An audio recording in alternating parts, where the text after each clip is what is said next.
Naruto Uzumaki को। हाँ जी, Naruto Uzumaki आ गए।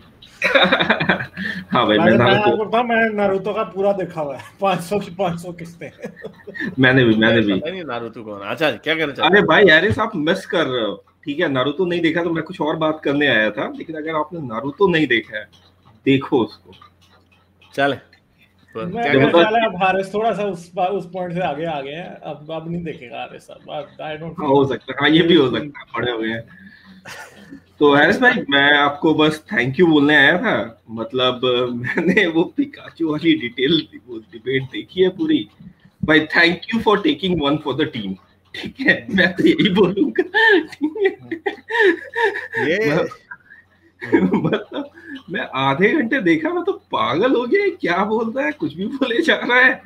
और वो बड़ी तारीफ कर रहे थे कि यार क्या अच्छा पॉइंट बोल रहा है। अभी मैंने कहा क्या बोल रहे हो भाई, पागल हो गया तुम लोग। नहीं, इनका सोल्यूशन यही है, इनका सोल्यूशन। वाह यार, आपने क्या बात की है, आए ओए, और बोले ऐसा, और बोले। यही का सोल्यूशन। लॉजिकल बनता है, लॉजिकल कहां से है? ठीक है, समझ लेना उनको, वो देखें, कर देना इनको, बहुत अच्छा। ऐसे हारिस भाई, आप मेरे हिसाब से तो आप ही जीते हैं। ठीक है, बाकी कोई कुछ भी बकवास करे, वो जीते हारने की छोड़े। देखें इसमें मैं क्या जीतूंगा। फर्ज करें मैं अगर फर्ज करें आपका मैच के एक टीम के साथ फुटबॉल का मैच हो रहा है, वो टीम अपने 2 गोल खुद ही कर दे और स्कोर और 2-0, तो आप क्रेडिट लेंगे कि हम जीत गए? वो खुद ही हार गए, वो हार गए। मुझे जीतने की जरूरत ही नहीं है। मैं नहीं कह रहा मुझे समझो मैं जीत गया, कि मैंने तो हमारा और ऐसे ओन गोल किए हैं कि वो थोड़ी सी अकल चाहिए, को 1% अकल हो बंदे के पास तो उसको नजर आ जाता है। Own goal. बाकी की रही सही कसर एपी ने कर दी उतार के, कि क्या आप अपने बच्चों को ऊपर शरिया लगाएंगे अगर आपका बच्चा गे हो? तो वो कहता हाँ लगाऊंगा, उनको छतों से ऊपर फेंकूंगा, मैं गिराऊंगा। ठीक है, अब इसके आगे क्या कहने की जरूरत है? मैं अपने बच्चों को खुद छतों से ऊपर गिराऊंगा। यकीन करें कि ये बात करे ना, और इसकी ये वीडियो इसके बच्चे हों और कोई दे दे कहीं, इसके बच्चे फॉस्टर केयर में चले जाएंगे। हाँ, नहीं उसके बच्चे उसको छोड़ देंगे भाई। नहीं, अमेरिका में रहता है ना, कोई एप्लीकेशन दे दे कि ये इस तरह का बंदा अपने बच्चों को मारने की बात कर रहा है, इसके बच्चे फॉस्टर केयर में भी जा सकते हैं इस बात के ऊपर। इससे बच्चे इसके छीन लेगी गवर्नमेंट। हाँ भाई चल निकल इधर से, तू तो बच्चे पालने के काबिल ही नहीं है, तू ऐसे रखता है। क्योंकि भाई होमोसेक्सुअल्स के राइट्स दुनिया सारी एक्सेप्ट करती जा रही है, और बंदा स्टूपिड लगता है जो कि ये कहे कि भाई हम नहीं एक्सेप्ट करते, क्योंकि आप कितने वो हारिस ने फिर अभी कहा था कि आपका दिमाग आपने इतनी तशरीफ से इतना अंदर किया हुआ है अपनी, कि आपको बाहर की बातें नहीं सुनाई दे रही। तो ये इनके हालात हैं, इनको पता ही नहीं है। कुछ पढ़ो यार, तुम इधर इस्लाम पढ़ के हदीसों में पढ़े हैं, कुरान में पढ़े हैं, अंदर से कचरा निकल रहा है, कुछ है ही नहीं है। यानी इस्लाम एक ऐसा मजहब है ना कि जो बंदा मौलवी बन जाए ना, वो किसी और काम का नहीं करता। हदीस की साहिब एक किताब कम से कम जो है ना, वो कम से कम भी 6-7 हजार सफे की एक किताब है। ठीक है, फिर आप तबरी उठाएं तो वो जितनी साहिब सारी मिला के होंगी उतनी तबरी है। इब्ने शाम उठाएं तो उतनी वो है। फिर मोता मालिक कुरान की तफसीरें आप 3 पढ़ लें, जलालैन, इब्ने कसीर, और चाहे आप मदूदी की उठा लें, ये पढ़ते पढ़ते ही आपको 15 से 20 साल गुजर जाएंगे, और उसके बाद आप किसी दूसरे काम के काबिल नहीं रहेंगे, आप कचरा बन जाएंगे बस। इस्लाम मेरे ख्याल में, मैं आपको ये इंतहाई कॉम्प्लिकेटेड मजहब है। ये कहते हैं कि जी दीन बड़ा आसान है, बहुत ही कॉम्प्लिकेटेड मजहब है। कुरान पढ़ो तो कुरान से कुछ समझ ही नहीं आता। क्या समझ आता है उससे? मतलब कुरान एक बंदे का आप पकड़ा दें और उससे पूछें ये किस पे नाजिल हुआ था, यकीन करें आपको बता ही नहीं सकेगा ये किस उल्लू के पट्टे पे नाजिल हुआ था। नहीं बता सकता आपको, क्योंकि है ही कोई नहीं। हदीस आप पकड़ लें, उससे पूछें रसूल कब पैदा हुआ, कब उसने हिजरत की, कौन सा सन था, कख पता नहीं लगेगा। तारीख से जब चीजें ये सारी पता लगती हैं, उसको ये कहते हैं तारीख में तो जी झोल हुआ है। वो आए दिन इंजीनियर मोहम्मद अली मिर्जा जब मर्जी कहता है तारीख में तो झोल हुआ है। भाई तारीख में अगर झोल हुआ है तो तुम मोहम्मद का इतना बड़ा के, सॉरी आपका फ्लो टूट जाएगा, but we have to wrap this up. इतना बड़ा झोल हमने क्या सुना कि हजरत खदीजा की उम्र कितनी थी? कोई बता सकता है? नारुतो आप बता सकते हैं?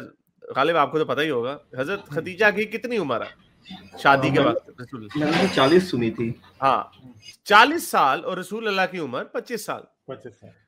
ये इब्ने मरियम ने इसके ऊपर ट्वीट किया और उसने लिंक दिया यासिर कादी का। वाकदी जो है, जो कि सेकंड और थर्ड टर्शरी बायोग्राफर है हजरत मोहम्मद का, उसने ये बात मशहूर की कि उसके मुताबिक, मशहूर क्या करना, उसके मुताबिक हजरत खदीजा 40 साल की थी और रसूल अल्लाह 25 साल के थे, जबकि इब्न हिशाम और इब्न कसीर और 3-4 और, यासिर कादी ने उसका नाम लिया, 3-4 और जो वाकदी से ज्यादा बड़े नैरेटर्स हैं, यानी उनकी बातों की अहमियत इस्लामिक थियोलॉजी में, उनकी बातों, यानी इब्न शाम को हजरत मोहम्मद की सीरत के ऊपर सबसे ऊपर रखा जाता। वाकदी की जो सीरत है रसूल अल्लाह की, वो नीचे है, निचले दर्जे की है। तो उनके मुताबिक हजरत खदीजा की उम्र लेट 20s में थी या 30 में थी। सर मगर वाकदी को इन्होंने ऐसे यतीम किया हुआ है ना, वाकदी तो कंटेम्परेरी है, शायद इब्ने शाम से पहले का वाकदी, इन्होंने वाकदी को ऐसे ही किया हुआ। वाकदी की भी तारीख भी थी, वाकदी की बकौल इनके, वाकदी शायद इब्ने साक का कंटेम्परेरी है, इब्ने साक और इब्ने शाम के दरमियान में आता है। इब्ने साक ने कभी अपना काम नहीं लिखा, इस बात में हमें पता है। इब्ने शाम का जो कहते हैं कि उसने उसका ऑडिट किया है, ये बड़ी, वाकदी को तो ये किसी खाते में नहीं डालते, हालांकि असल में पहला हिस्टोरियन एक हिसाब से वो बनता है। I'm not sure if he's contemporary, लेकिन चले okay maybe नहीं सर, यहाँ तो वो कंटेम्परेरी है, यहाँ पहले का है, वो बाद का नहीं है। वाकदी बाद का नहीं है शाम से, ये तो बात पक्की डालना है 100%। अच्छा चले जो भी है, बट द पॉइंट इज, जो आपका ओरिजिनल पॉइंट था, पॉइंट तो यही है ना कि ये कॉमन व्यू है कि हजरत खदीजा 40 साल की थी, और जाहिर बात 40 साल के बाद उनकी शादी हुई, तो उसके बाद ही 4 बच्चे पैदा हुए, जो कि बड़ा अनयूजुअल है। आजकल भी 40 साल की औरतों के बच्चे बड़े मुश्किल से पैदा होते हैं।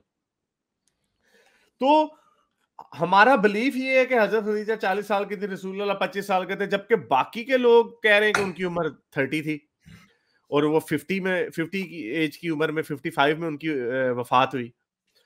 तो आपकी तो बेसिक्स जो हैं इतनी खराब है, और आपने, अल्लाह मियां ने हमें एक मजहब दिया है जिसका हमें पता ही नहीं। ये यासिर कादी बता रहा है ना, ही यासिर कादी इज अ PhD थियोलॉजियन। अब वो ये बता रहे हैं, और ये वो ये अपने मुंह से उनकी बात नहीं है, ये आप वीडियो देख सकते हैं, मैं आपके सामने शेयर कर देता हूँ वीडियो, आप खुद जाके इस वीडियो को डिटेल से सुन सकते हैं। सर वाकदी पहले का ही है सर, वाकदी पहले का है। वाकदी 207 हिजरी में डेथ हुई है वाकदी की। सॉरी मैं एक मिनट बता दूं, वाकदी की 207 हिजरी में डेथ हुई है, ठीक है। इब्ने शाम की जो डेथ है वो 218 में हुई है, ठीक है, कंटेम्परेरी है। और उसकी किताबें इससे पहले की हैं, इब्ने शाम की तारीख बाद में आई थी। ये वाकदी को इसलिए ऐसा करते हैं, वाकदी बहुत गलत साबित करता है रसूल अल्लाह को बड़े बड़े लेवल्स पे। वाकदी की सिर्फ एक ही किताब है, तारीख मगाजी रसूल अल्लाह, सिर्फ और सिर्फ उसकी जंगों की किताब है, और कुछ भी नहीं। उसकी तारीख जो है ना वो नहीं है।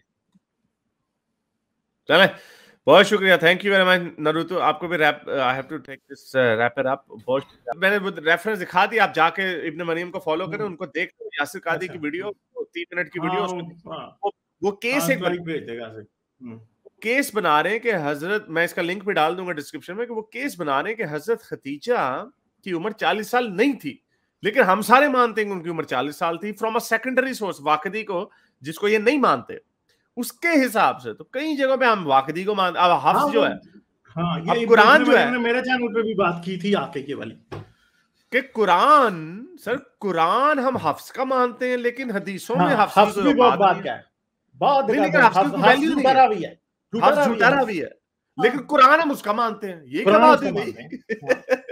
कुरान उसका मानेंगे। ये सारे झोल जो हैं, ये सारे झोल आपकी अपनी थियोलॉजी में है, थियोलॉजी में है आपकी, तो इनके बड़े गर्क हुए हैं। तो चले, मेरे इस नेक काम को जारी रखने के लिए मुझे पेपैल या पेट्रियन पे जरूर सपोर्ट कीजिए, ताकि मैं अपना पैगाम ज्यादा से ज्यादा लोगों तक पहुंचा सकूं।